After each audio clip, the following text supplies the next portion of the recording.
weather person. I prefer warm weather, but cold weather is better for, you know, hooking up with people who just want to be warmer. Does that happen a lot? Some days better than others. You cut the best deal you can. I am a moderate temperature person. I get cold really easily, but I also sweat really easily, so I kind of look forward to those random temperate days where it is like perfectly 70 degrees and no humidity, because otherwise my hair fluffs up and I look like a chia pet.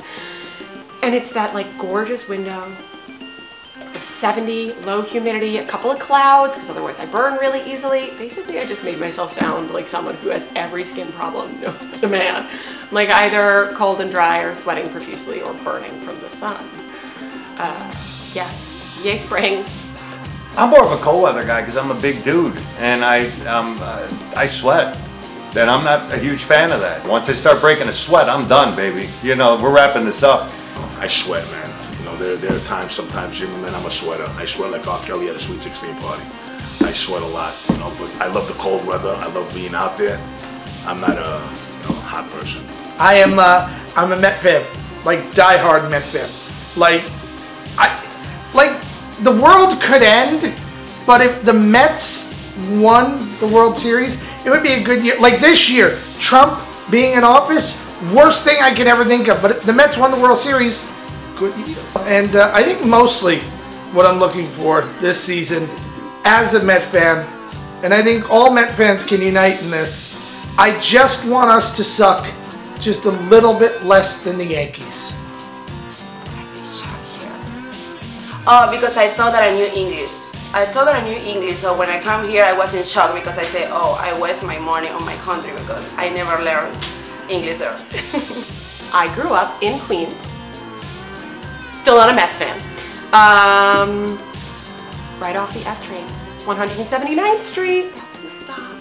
It's the last stop on the F train. The neighborhood was okay. I mean, it was sort of like a half and half sort of split. I lived on the safer side.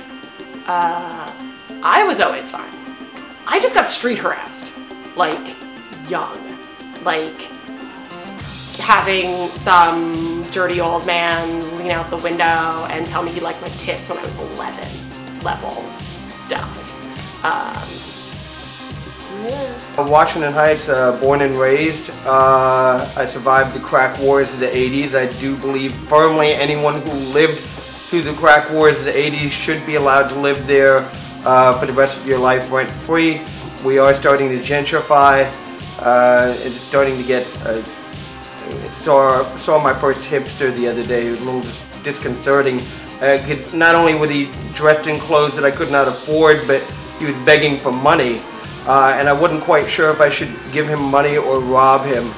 I grew up in the South Bronx, actually. I grew up somewhere, I don't remember where I grew up because I actually went to, I think, 12 different schools from grade, kindergarten to 12th grade. So when you ask me where I grew up everywhere that's hood.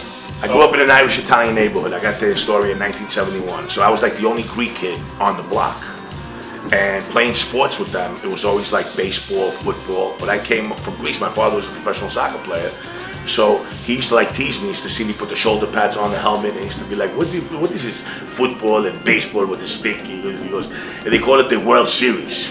He goes, what is the World Series? I don't see Italy, France, and all I see is America and Canada. And Canada's never in the World Series. But it was fun. It was growing up like, Irish-Italian neighborhood. It was pretty cool. Couldn't even speak English, So that's the fun part. In my childhood, growing up, I grew up south side of Chicago, Chinatown, near South Side, city boy till I die.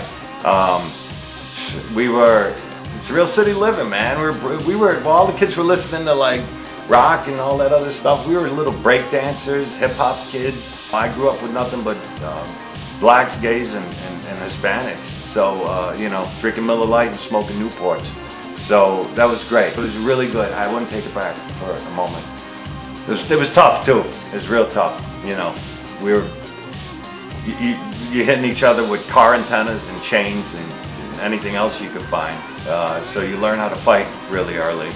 So I experienced most of everything I could possibly experience by the time I was like 13 or 14. So when I went away to college and everybody else was partying, I was actually studying.